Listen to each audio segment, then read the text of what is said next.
अस्सलाम वालेकुम नाज़रीन, आप देख रहे हैं ZH एंटरटेनमेंट। मैं हूं ज़हीर अहमद। नाज़रीन, दो इश्यूज़ पे बात करेंगे। एक तो 2 अक्टूबर कल है और उसमें द लेजेंड ऑफ मौला जाट ने रिलीज़ होना था इंडिया में। उसके हवाले से लेटेस्ट अपडेट क्या है। दूसरी खबर, बड़ी एक खबर चली थी, हर किसी ने जनाब, कोई फेसबुक पे, कोई हमारे फिल्मी साफ़ी हैं, उन्होंने भी आके बताई थी। इंडियन फिल्मों को इजाज़त दे दी गई है पाकिस्तान में। उस पर बात करते हैं। शुरू करते हैं द लेजेंड ऑफ मौला जाट से। The legend of Maula Jatt आखिर बिलाखिर 27 सितंबर को भी रिलीज़ ना हो सकी। 2022 में भी इसका चांस था, दिसंबर पिछले साल भी इसका चांस हुआ था, तो तीसरी दफ़ा ये चांस बना 2 अक्टूबर का। लेकिन अभी थोड़ी देर पहले की खबर थी और चांस ये था कि जी स्टूडियो ने इसके डिस्ट्रीब्यूटर के राइट हासिल किए थे और उसके साथ वो लगा रहे थे इस फिल्म को। लेकिन अभी खबर ये आई है कि इसको उस लिमिटेड जो पंजाब के या सिलेक्टेड जो रीजन थे वहाँ पे इसके रिलीज़ की इजाज़त दी थी, वो रोक दी गई है। रीजंस उन्होंने नहीं बताई, लेकिन जो वहाँ की मिनिस्ट्री है उन्होंने रोका है।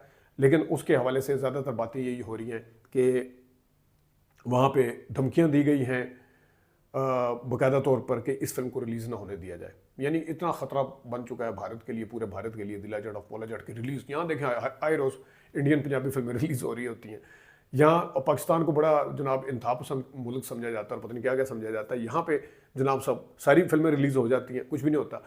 उसको बड़ी सेकुलर स्टेट समझा जाता है, बड़ी जनाब ओहो सेकुलर स्टेट है, उस हर किसी का ख्याल रखा जाता है। वहाँ पे आपके सामने एक फिल्म रिलीज़ होनी है लेकिन वो नहीं हो पा रही, और वो फिल्म किसी के ऊपर ज़बरदस्ती मुसलत भी नहीं की जा रही।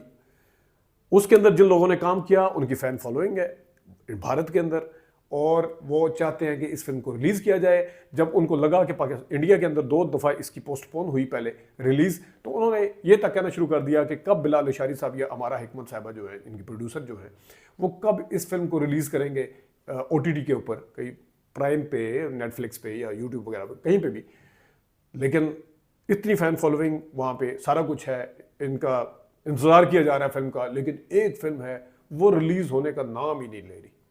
और पता नहीं कितने लोगों को जनाब सब इस टाइम परेशानी वहाँ पे लाक हुई है कि नहीं फलाने सूबे में कर देते हैं, कभी वो कहते हैं फलां सूबे में। एक फिल्म तक वो सेकुलर स्टेट जो है अपने मुल्क के अंदर पाकिस्तान की रिलीज़ नहीं करवा सकी। ये है असल हकीकत। दूसरी इससे जुड़ी खबर है, इंडियन हमारे दोस्त जो हैं, फिल्मी साफ़ी हैं, कुछ चैनल चला रहे हैं, कुछ अपने वो करते हैं, उन्होंने जनाब खबर दी कि इंडियन फिल्मों की रिलीज़ जो है उसको इजाज़त मिल गई। जो लोग जर्नलिस्ट हैं, मुझे उनसे, जो आम यूट्यूब चैनल चलाता है, मुझे उनसे कोई मसला नहीं है। जो जर्नलिस्ट है, मुझे नहीं समझ आती कि उन्होंने ये खबर ज़राए करके क्यों कोट नहीं की। बाकायदा इजाज़त मिल गई है जी, कुछ हदायतकारों ने भी जनाब उसको पोस्ट किया हुआ था वहाँ पे। जब किसी सेंसर बोर्ड के मेंबर से अगर बात होती है, वो बगैर नाम बताए बताता है कि जनाब ये वाली फिल्में रिलीज़ होने जा रही है। इसके अंदर दो मुझे मसले का दो मसाइल है मेरे। खबर क्या आई, पाकिस्तान में भारतीय फिल्में रिलीज़ हो रही हैं, ठीक है, ये खबर थी।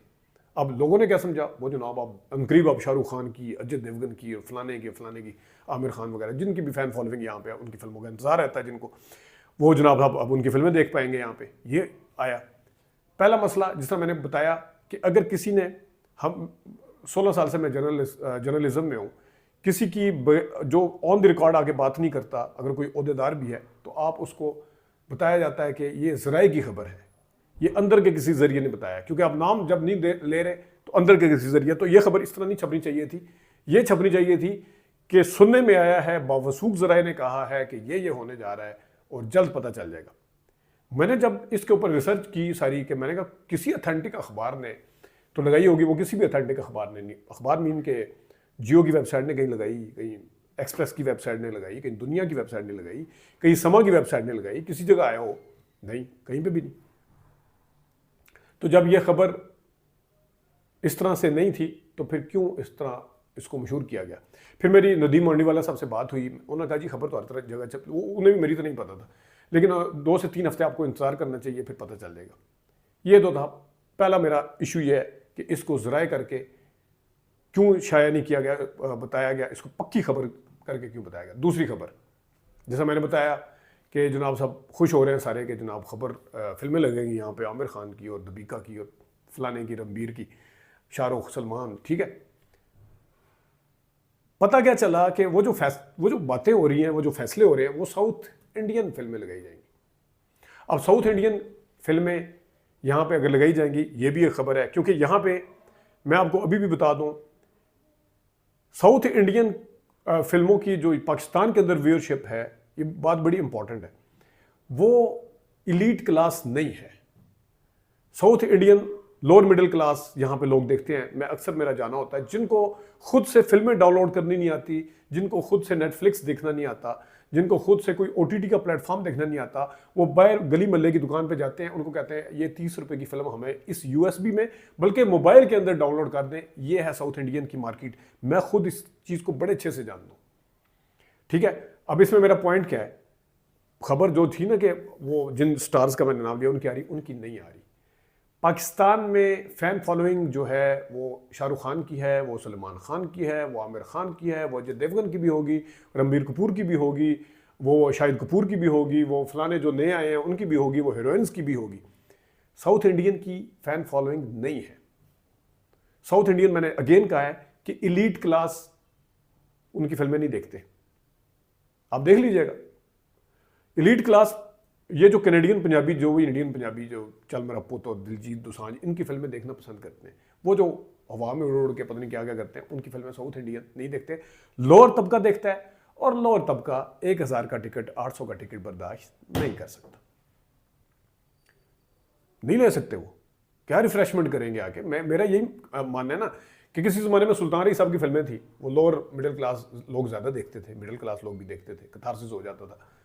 वो उनका अपनी फ़ैन फॉलोइंग थी। जैसा शान साहब से मैंने एक दफ़ा सवाल पूछा था, 2006 की बात है, एक जगह आए हुए थे इस्लामाबाद में, तो मैंने कहा जी आपने पुत्र इश्तारी गुजरदा क्यों बनाई? उन्होंने कहा जी क्या हमारे रेड़े वाले को, टांगे वाले को तफरी करने का हक नहीं? बड़ा वैलिड पॉइंट था उनका। मैंने कहा बिल्कुल है। कहते हम उनके लिए बनाते हैं। तो ये साउथ इंडियन यहाँ पे लगेगी, उसका कोई फ़ायदा नहीं होगा। यहाँ पे चल मेरा पुत, ये जो कैरी ऑन जटा 3, ये अभी भी लगी हुई है, क्योंकि उसको लीड क्लास देखती है, उसको वो अफोर्डिंग लोग देखते हैं जो अफोर्ड कर सकते हैं 1000 रुपये का टिकट। तो कोई फ़ायदा उस तरह से होने नहीं जा रहा। हाँ, सिनेमा को थोड़ा बहुत सहारा मिलेगा, कुछ लोग तो देखने आएंगे ही ना, लेकिन जो सोचा जा रहा है ना, जब तक यहाँ पे उनकी वो वाली फिल्में नहीं लगेंगी आगे, जिनके बड़े बड़े स्टार हैं, जिनकी फ़ैन फॉलोइंग है, तब तक यहाँ की सिनेमा इंडस्ट्री को कोई फ़ायदा, सिनेमा इंडस्ट्री को मैं कह रहा हूँ, नहीं होने वाला। उसकी वजह सिनेमा जो है वो बंद पड़े हुए हैं। जिस तरह मैंने बताया, शबिस्तान में प्रिंस सिनेमा, लक्ष्मी जो, मैं मिसाल दे रहा हूँ, सियालकोट में भी कोई एक आध बंद है, और भी मैं कराची के अंदर भी सिनेमे बंद पड़े हुए हैं, बिल्डिंग्स खड़ी हैं, सिनेमे बंद हैं। वो लाहौर वाले से मैंने पूछा था, कहते बिजली का बिल तक हम अफोर्ड नहीं कर सकते। तो पॉसिबल है साउथ इंडियन फिल्में वो शबिस्तान और प्रिंस में शायद चल जाए, क्योंकि वहाँ पे अप्रोच यही है, 300 का टिकट है, महंगा उस तरह से नहीं है टिकट, 300-400 का टिकट है, शायद 300 गई है मेरे ख्याल में। तो उन सिनेमों को जरूर फायदा होगा। ये जो सैनिपैक्स मल्टी स्क्रीन सिनेमा है, जहाँ पे 1000 का टिकट है, 500 की रिफ्रेशमेंट 1 घंटे की 1500 रुपये पड़ता है, वो इस तरह से उनको फ़ायदा नहीं होगा। तो ये दो चीज़ें थी जिसके ऊपर मैंने बात करनी थी। अपना ख्याल रखिएगा। अभी तक के लिए इतनी इजाज़त दीजिए। अल्लाह हाफ़िज़।